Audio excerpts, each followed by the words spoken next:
Well, I think the central virtue of ancient Rome was gratitude. So I do want to start tonight by thanking the organizers for the fantastic meal last night and that great introduction to the cuisine of this area. And I believe that after Rome, Milan, and Turin, that Toronto is the next biggest center of Italians in the world. And so it's often said about Italian food in Toronto that, yeah, it tastes pretty good, but then 3 or 4 days later, you get hungry again. So anyway, it was a wonderful meal. This is ground zero of the modern food movement in Toronto, beginning in the 1980s with many cities in the world, including Turin. Toronto lost many of its industries, which paid people reasonable, if not high, wages. And we began to have hunger for the first time in the city's history. And food banks developed. And the city believed that food banks did not have a place in Toronto, that we should not depend on charity to feed the poor, and paid for the organization of a group called Food Share. And Food Share thought, we have a hunger in the city, and we have what are called brownfields, old industrial areas that have been so contaminated, nothing can go there. And the federal government and the provincial government had done nothing about that for 75 years. They could not figure out what to do. So they moved in and just occupied a building. And they built the first green roof in Canadian history and the first urban organic farm in Canada. That's it, on top of the kitchen where they prepared meals for people who were hungry. So that's the beginnings with some very innovative thinking, let's say. The title that I gave this talk, I hope, gives you a sense of how we try to rethink the question. It's not what can cities do for food? Can you spend more money on what we want to do? It is what can food do for cities? That's the beginning of the thinking. And then what's the investment that you have to spend? So I never allow them to refer to it as an expenditure. It's always an investment in getting what we get when we find out what food can do for the city. So that's sort of, and I would say the same question, what can food do for the university? What can food do for planning? So we've always tried to flip that question. This is the Toronto Food Policy Council about a year before I retired, and we just formed, at that time, the first youth food policy council in the world. And last night, I just received news that the University of Toronto just set up the first University Food Policy Council. So we're a food policy council town. And just to give you a little sense of the talent that you can bring to a city when you have a food policy council, we could start on the far side. I'll just give you a bit of a sense. It's the former agriculture minister of Rwanda. So we're a country where many people, refugees, have come from, and we get all that talent. The former doctor in charge of the homeless men's facility, who would be an expert in the needs of those people. The woman who's the senior counselor in the City of Toronto, who's assigned to the Food Policy Council. A woman in the back who is leading urban agriculture. The older woman on the white, as we come down on the outside, who was a champion of bringing milk into the schools in the 1950s. And right towards the corner is head of a recreation center in a low-income area where they've turned their pool into a place in the off-season, which is long in Canada, into a fishery. And just to say, just because it's winter and you're not using the pool doesn't mean it doesn't have a use, right? And the young woman with a little scarf on her head is now working on her PhD in planning and is the coordinator of the International Network on Food Waste.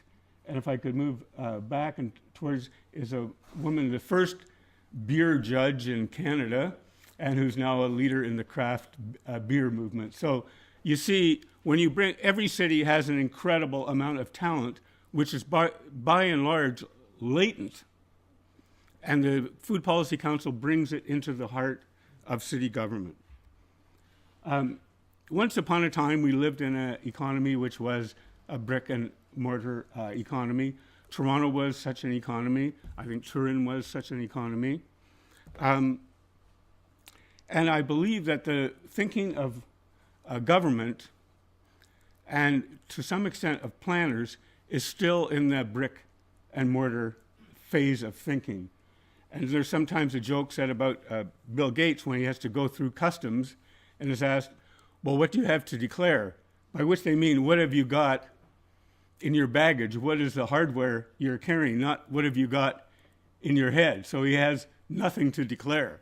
And so the fact is that we have now moved into an economy of a knowledge economy, the sharing economy, the creative economy, and we need to go beyond just thinking in terms of hardware and brick and mortar.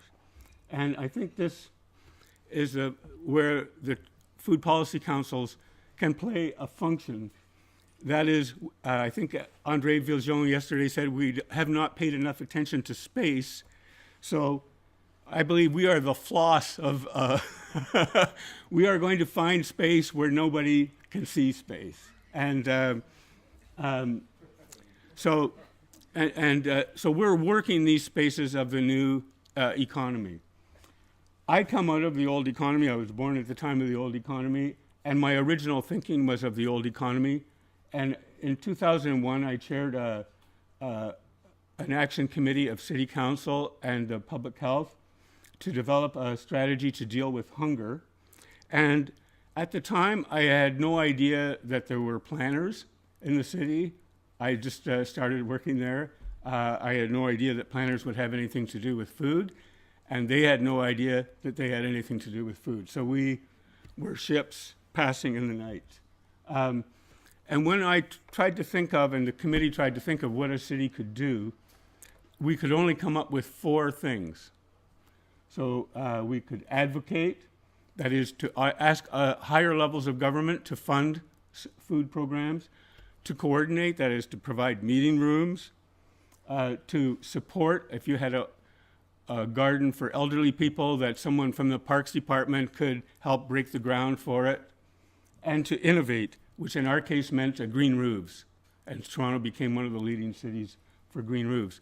So the point of it is that a very short time ago, 15 years ago, we were asked what the city could do, and we could only come up with 4 things. That's my list today of what the city can do, and I limited myself to 2 things. One is the word had to end in ATE, and the other is it had to be things that planners could do. So I have over 50 things on that, items on that list.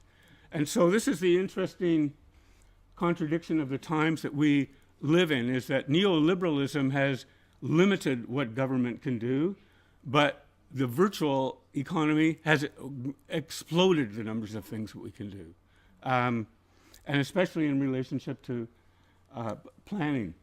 So I'm only going to go through a very small number of these, basically only A and C. I'm not going to go right through the alphabet with you. I'm happy to share the PowerPoint if you want to get the whole list, but just to give you a very quick sense of what's available. And maybe if you don't mind, Giuseppe, if you could give me a sign when I got 5 minutes to go, okay? So beginning with A is activate. And of course, half of the food system only is getting from the farm to your mouth and down into your stomach. Another half of the food system is what happens afterwards. You have to burn those calories, and you have to get rid of the waste, the human waste, and also the packaging waste, and any food that was not used. So we've only begun once we've eaten. We still have lots of work to do. And so part of, as you know, obesity now outstrips hunger as a problem of the world. We've got to burn more of those calories. And so I believe planners can activate active living. And this is an example of a living street where people have to walk to get around, and where there are places where we can grow food here and there in the nooks and crannies. I believe we can no longer think of food as an isolated area. One reason we have food councils is that governments are still locked into a Department of Public Health, a Department of Water, a Department of Garbage, a Department of Energy, and we have to bring all of these together. And food and water are the most obvious ones to bring together. You can't grow food without water, and it's hard to eat food without having a beverage. So another part of activating the city is to have places with what they call porous pavement, places for rain to fall in so it doesn't all go through the sewage and can be used to grow plants. Public health is on a big campaign that instead of taking the elevator up, you take the stairs up. But in order to do that, you have to have beautiful stairwells. They can't just be the ugliest place in the building. So there's all sorts of things for planners and designers to do. These are back alleys, which are quite a few in the old, especially in the Italian area of the city. And so let's turn them into places of art and places where food can be grown. A whole other area is, as a former industrial city, we have many buildings like this that were textile factories, and they're now empty. And a new economy group called the Center for Social Innovation wanted to buy this building so that they would always have an asset and not always be paying rent. And the city agreed to guarantee their mortgage. So in other words, if they default on the mortgage, the city will pick it up. Well, that is a no-risk proposition because in all cities, all successful cities, the property values are going up. So the cost to the city of helping to start this center is zero. And that's an example. You just have to lend your reputation. You don't actually need a resource. Just the second thing we can do is to alleviate the pressure. So we're on the side there, you see the newest thing, which is if you take your bike to work, you want to have a very safe place to put it so that the bike will be there when you get home, unless you're in Amsterdam and you use a bike that your grandfather threw away. We can get a green roof on top of that, get some food production happening, and we can alleviate the pressure. Now, in a city like Rome or Turin, you'll notice that the cars are jammed into the side of the street. But in North American cities, they have parking lots all through the downtown. And I believe they should all be converted to community gardens, and we'll get more people bicycling, because the only sin of the automobile is not that it uses fossil fuels, it is also that 1/3 of all city space is pavement. And we need to reduce that by having more space-efficient vehicles, such as bicycles. And so this is an example of how you can alleviate pressure on the road system and create new space. In the city of Toronto, nonprofits spend $33 million a year on food. That's a significant purchase. And so the city simply coordinated. They provided their technicians to provide a web page. This is the front page of the website. And they now have access to food. They can get double that amount of food for the same amount of money, just by making their purchases together. That is, we aggregated their power using the power of the internet and somebody to set up a website. So we can just take a large park. This is right half a mile from my house, and set aside a little space in a large park where somebody can do community gardening. In North America, this is the standard way that people have breakfast. 1 meal in 4 is eaten in the car. This is where the food system has gone. And this is where you have breakfast, which is, from the point of view of air pollution, is a terrible thing. You're idling for at least a minute. From the point of view of the company gets rid of their garbage, and then the city has to pay for the disposal of it. There's a driving situation, so not only are you using your cell phone, but you're also eating with the other hand.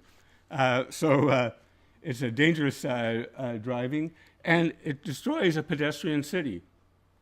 So a very simple, more space-efficient way of handling the problem is to move towards street vendors, which have been unusual in North America and Europe over the last 50 years, in which we're now actively reintroducing. I believe in every city the question is not, will we have a shutdown of electricity or of power? Will we have a flood or something that blocks the way? But when will we have it? And so I believe it's the duty of planners to say we must anticipate these problems. So in the event there's a shutdown of electricity, then nobody's stove works. Well, then in every area you have a baking oven. So we've been promoting baking ovens in every park. And some are traditional as a European style, and this is one that is done Indian style. And great community builders. The city can just have a very simple banquet for all the volunteers who put things forward. This is what is called vacant space or dead space. Every city has some of it, and that's a typical dead space in the west end of Toronto. Then we worked with a group called Greenest City, and there's the same space. And they worked exclusively with young people who are at risk of being sent to jail.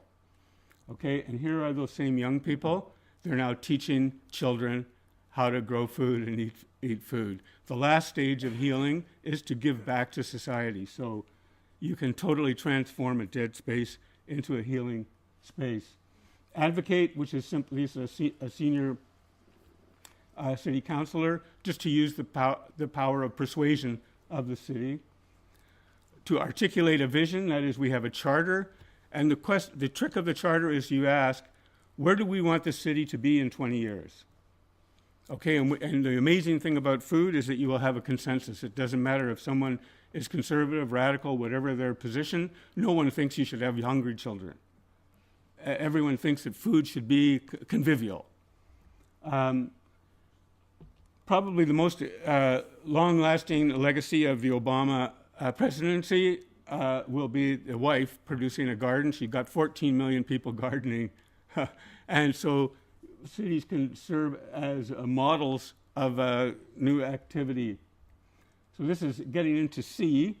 So I'm reminding you, I'm going through most of the alphabet in the list, but just to give you a sense of what's there. If you do land use planning, well, part of your land use planning should be not to waste land in garbage, not to waste truck space in hauling garbage. And we should be moving the whole packaging system in food. All the discussion on food waste is how you waste the actual food, but the packaging waste is worse because it lasts for thousands of years and very difficult to give an afterlife, whereas it's very easy to develop composting and biogas. So we need to, I believe planners need to plan. That's the land use that we want to avoid. That's the lowest use of land. Isolation is a huge problem in most cities. The public health literature demonstrates that loneliness has the same impact on health as smoking a package and a half of cigarettes a day. So whatever we do to create convivial spaces, and that's what food is. Someone quoted Kevin Morgan on the convening power of food. So we need to actively plan to use food to create places that overcome isolation. We can create outdoor markets. This is the last farmers market in October in Toronto, and we invite grade 4 children to come down, experience the farmers market, and learn the science around it. Thank you.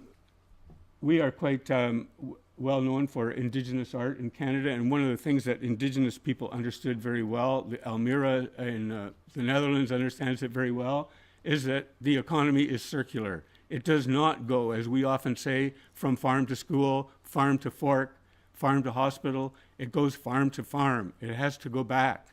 And so I believe that planners need to move to this new paradigm of planning to get things going, the metabolism of nature rekindled. You can collaborate, so cities cannot just act on their own. They work in connection with many other agencies and many other groups. This is an area, a low-income housing project, sort of in the middle of nowhere. And here we are with a garden that's been produced because of a group called the Animators, who go into, which we managed to get funding for. They just go into a troubled building and find the skills within the building and the organizing talent within the building to transform space, as you see. Communication, I think about 2 weeks ago, Facebook had a billion users around the world. So I sent a note to the City of Toronto. Do you think it might be time for the Public Health Department to be allowed to use Facebook? Is it getting popular enough for you or not? And the city has finally relented and allowed employees to use this new voice. But it tells you that the problem of cities is that they want only one-way communication. What they dislike about the social media, they say they dislike the triviality, but they dislike the two-way nature of the conversation. We can, for free, compensate volunteers because we have, if you run public transit, if you have public art galleries or whatever, you can give people those that cost the city no marginal additional cost, and you can greatly increase volunteers. This is Scarborough College, a very troubled area of the city, and it's just redesigned itself as an anchor institution. So they're saying we have 10,000 students a day coming here. We're going to make sure that food they eat, everything that happens, comes from employment in the immediate neighborhood. You can go totally across jurisdictions. This is a delegation from Botswana who came to learn how to do community gardening as a technique to overcome AIDS, because gardening gives you quality time with young people, and you can do sexual education and all sorts of, as well, help the orphans of AIDS to find a new career and new promise. You can cooperate totally across sectors, and you can coordinate totally across issues. So I went with a planner in charge of litter and waste, and to do a tour of low-income projects. At the end of the day, she realized whenever a community believed that it owned the property around it, it kept it clean and safe. And when they didn't, they didn't. So she became the major funder of farmers markets and community gardens. And this is a bus poster that was on every bus stop in the city for a year that she paid for to promote this so that the community would feel ownership of the property. You can do it across time in historical museums. We get them to reconnect with their past. So you can just see I'm going right through the alphabet, and this is the slogan of the newest project that'll be open in about 2 weeks. You're the first people in the world to see it. And when you get out of a transit stop or a subway stop, you're rushing home. What the heck am I going to feed the kids tonight? They're going to have a story. They'll have a healthy, low-cost answer to it. And so there we go. That's my retirement. We're about 100 feet from the mayor's office at the time, and still chickens are illegal in the city. So they decided to make this gift to me on my retirement 100 feet from the mayor's office. And the person who presented it said that we've done nothing legal since we started, and we should finish in the same way. Thank you very much.